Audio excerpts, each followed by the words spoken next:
internal work underway on that as we speak. Okay, I said I didn't want to get bogged down in speech. I'll tell you what wasn't in it: independence. You don't seem to mention that very much at all anymore. Why not? Well, I think I had a pretty demanding week last week with a number of significant policy and public interventions. And on Wednesday, I set out a speech which essentially marked 12 months to go to the election. And what I was doing there was essentially mapping out to people the arguments the SNP will put forward in the run-up to that election. And one of those central arguments will be about the opportunities of independence. We're now seeing a Labour government in Westminster, and people told us we didn't need independence, but to just get a Labour government and things would get better. Well, look at what the Labour government's doing. The first act was to take away winter fuel payments from pensioners in Scotland. Now, my government, the SNP government, has intervened to restore those payments using our devolved powers. But it's an illustration that it doesn't matter whether you've got a Tory government in Westminster or a Labour government in Westminster. Westminster doesn't work for Scotland, which is why we need independence. And some of the economic challenges that we face in Scotland today will be solved if we have independence. So you're fighting that you'll fight this next year on it prominently. Page 1, line 1 of the next manifesto, just as it was in the last one? Well, I think rather than kind of go down a sort of a route like that, what I'll simply say to you, Martin, is that the arguments for independence will be central to the SNP's election campaign for 2026, and that will run through many of the arguments that I make in the course of the next 12 months, because we're now able to illustrate why Scotland would be better off with independence, because we're seeing firsthand the actions of a Labour government in Westminster following on from a Tory government. And neither of these governments will give us a pathway back into the European Union, which is what's undermining the living standards of people in Scotland. Brexit was a total disaster. It's undermined the living standards of people in Scotland, and independence is the only way that Scotland can overcome those negative impacts on our living standards. Well, so I'm just going to try and make this video somewhat short, because the expression beating a dead horse springs to mind whenever I talk about the subject of independence, air quote unquote. And that said, can't actually remember the last time I did speak about the issue.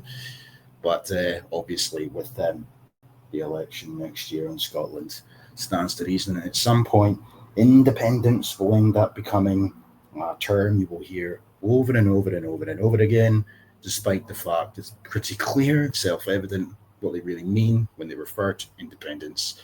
It's simply just a stepping stone in many respects in order to leave one union in order to rejoin another, thus completely debunking the concept of independence in its entirety. But it doesn't stop them, and that's kind of why I just don't really talk about it much anymore, partly because obviously you don't hear much about it, but secondly, I've pretty much exhausted the topic at this point over the years. That said, did come across something earlier on that I found fundamentally cringe, and I might play a few clips of that after this. But obviously John Swinney there, he was asked last Sunday about why independence wasn't in his programme for government, and there wasn't really much of a reference to it. And it didn't take too long for him to start talking about 2026, and that will be the time to speak about independence. Then, as they all do, he then in turn starts referring to the European Union, And this is what's pissed me off for years about the whole independence movement, apart from the fact the vast majority of them are either Mongols who are left-leaning in persuasion due to their education system, or they're boomers. There's a lot of problems going on in the world right now. And in an ideal world, I'd be all in favour of independence, but we don't live in an ideal world. And, instead of focusing all of your attention on a fucking referendum, you should really be thinking about focusing your attention on issues more closer to home. But, that's my 2 cents on the matter. That said, so Slippery Swinney has said that independence will be central to the SNP's 2026 election campaign, right? And, he says down here, his comments come after he used a speech on Wednesday to reignite calls for a second independence referendum as he marked 1 year until the Holyrood election. He's been notably quiet on the constitutional question in recent months, leading to concern from within his own ranks. However, he said a democratic majority of pro-independence MSPs must result in a second referendum as he looks ahead to the Scottish Parliament election. So he's basically just doing the exact same thing that Nicola Sturgeon did for years. Vote for us, because if you vote for us, you'll get your referendum. And they never get the referendum. Now, regardless of whether or not you think that that's acceptable, regardless of whether or not you want to take out your anger and your animosity at Westminster, etc., for not granting them a referendum, that is your business. The point is, though, they are literally just using it as a means to win elections. That's all they're doing. It's all they've done for years. And it's just so tiresome at this point. But I would have more respect for them if they were just honest in terms of what they're really referring to here. Stop calling it an independence movement. Nobody is that politically inept, IQ-wise, where they genuinely think that you're independent within the EU. It's in the fucking name. It's a union.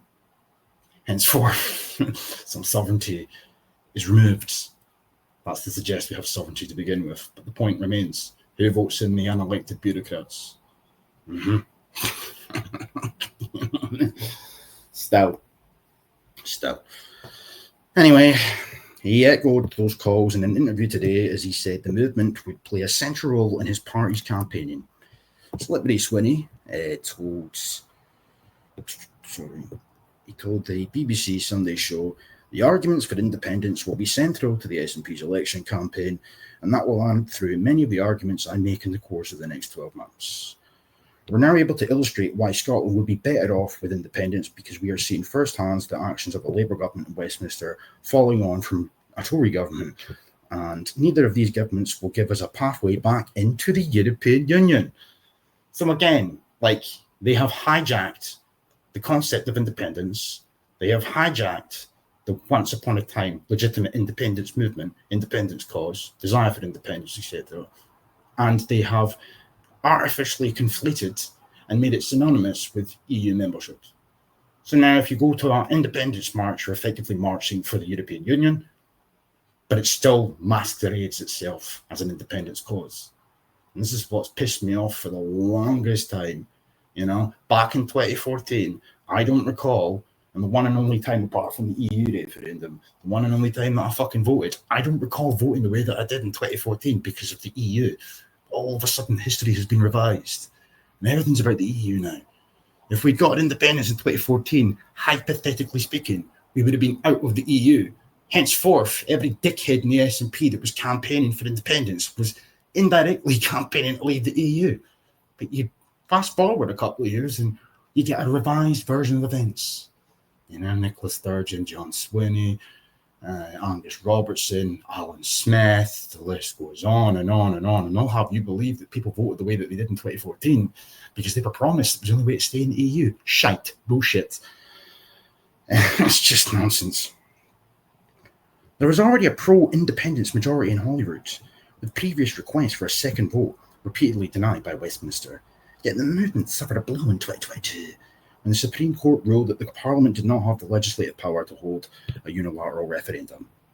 In recent days, Michael Gove has come out and sort of conceded that if they do win a majority, then they might have grounds to try and call for a referendum, etc., etc. That's here, not there. So I want to bring people's attention to this cringe. Yeah,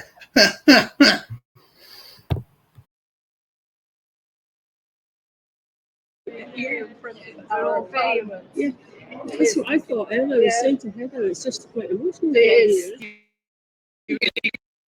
A lot of crying on these steps, crying when we got here, crying when we left, crying when we took that famous photo with all the candles to keep the light on. Keep the light on. Yeah, so it's terrible. Yeah. And behind us, democracy in action, and we've had our democracy denied. That's right. That's right. When we made sure we came for that last month, it was saying this is a democratic deficit for Scotland if we are not at the table to vote against the withdrawal agreement, which is what we managed to do. Yeah. We should not be standing on the outside. Is this your first time back in the area since? Yeah. Because you get the bit of light there. I'm sort of a bit surprised how emotional I felt. Yes, just walking in the back. Actually means. And look at badges.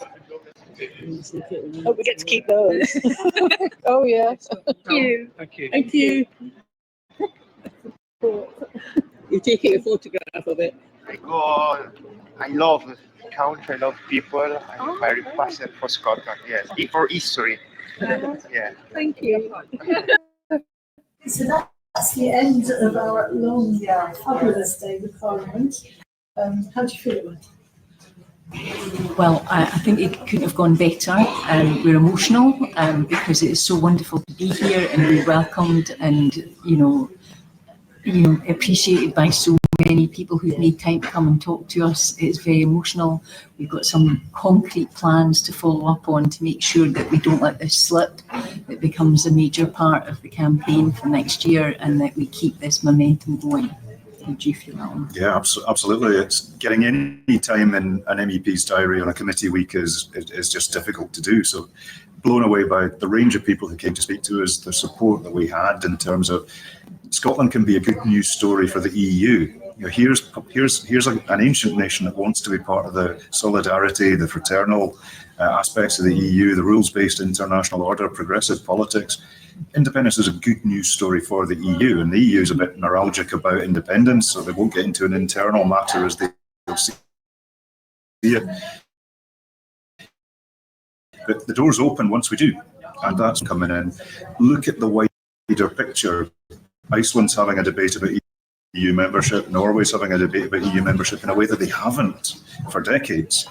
Look at the way that Sweden and Finland joined NATO within a heartbeat after events changed. So there's a tide of history that's on our side, I think. There really is. And the MEPs get that. The MEPs are about working together. They're about solidarity. So yeah, it's been fabulous. I feel myself tearing up a wee bit. I think it's that thing about we thought part of the conversation is, can we come back? Could we come back? Would it be difficult? And the discussion today is about when will you be back? And by the way, can you bring England with you? Part of the reason that I don't necessarily speak as much about independence and whatnot as I once upon a time did is partly down to the fact that my opinions on politics have been well and truly solidified over the years in relation to me thinking it's all theatre. But that said, when I try to sort of put my bias to one side, I just can't for the life of me fathom how anybody can seriously say with a straight face that they wish to be part of a union of countries that are all basically under the thumb of a bunch of unelected bureaucrats who in turn pass down policy that the Parliament votes on, and with the Parliament being vastly lefty-wefty, it stands to reason that every single thing that gets passed down via the aforementioned unelected bureaucrats kind of just gets greenlit, It's like, why would you want to be part of a union like that? Any argument that they make in relation to trade and whatnot, there is EFTA or EFTA is the abbreviation for it. Why not go down that route? What is the absolute obsession with having to be part of the European Union? And obviously, at present, they're using Russia now as an excuse for why we need to be part of the EU. We need to become closer together. We need to come together, etc. for security. How very fucking convenient. I just don't get it. I really don't get it. It's ideological, But they continuously present independence time after time after time, deliberately blurring the lines between that and EU renewal. And for some strange reason, most people just seem to think that the two are synonymous when they're not. They're fucking not. Anyway. Alan Smith says something here that I want to highlight before I end this video, and this is obviously from Europe for Scotland. There's an entire website and a YouTube channel, etc., dedicated to this bullshit. But anyway, here he is. Deeply proud to support a cross-party grassroots movement effort into Brussels. It wasn't my delegation, it wasn't Heather's delegation, it was Yes for EU and Europe for Scotland's delegation. And that's where I think we need to get back to. COVID knocked us sideways, all sorts of things have knocked us sideways. Activism will breed activity. Be that change you want to see. And I am so proud to support, and I offer my unending support to Yes, Europe for Scotland, and yes for EU, because if it's about getting Scotland back into the EU, we might not be entirely sure of the roadmap, but we know where the destination is. That's half the battle. You're part of that, and it's been really exciting to be part of this project and part of what's going to come next. It's so exciting. Thank you for being here tonight. Thank you. Thank you so much. Thank you. In an MEP's diary on a committee week is just difficult to do. So blown away by the range of people who came to speak to us, the support that we had in terms of Scotland can be a good news story for the EU. You know, here's an ancient nation that wants to be part of the solidarity, the fraternal aspects of the EU, the rules-based international order, progressive politics. Independence is a good news story for the EU, and the EU is a bit neuralgic about independence, so they won't get into an internal matter as they'll see it. But the door's open once we do. Oh, the international order. Yes, progressive politics, the international order, my independence, my democracy. It's funny how they always refer to democracy, and they always talk about independence, despite the fact that voting for independence indirectly means rejoining the EU without the public having a say on the matter in a hypothetical win for any independence referendum. Henceforth, all their talk in relation to democracy and independence and all the rest of that shite really does go a long way to highlight just how full of shite they are, for lack of a better term. You know, independence. It's not independence. It's simply leaving one union in order to rejoin another union. And as far as democracy is concerned, if they were really all in favour of it, then why have they continuously, over the years, whether it was Sturgeon or even fucking Baldy Swinney, they always seem to rule out any referendum after leaving the UK in order to determine whether or not the public actually would consider and or wish to rejoin the EU or no. You know, that seems to just be part of the deal. You vote for independence, you're going to get your butt cheeks spread open by the unelected bureaucrats. For democracy, of course.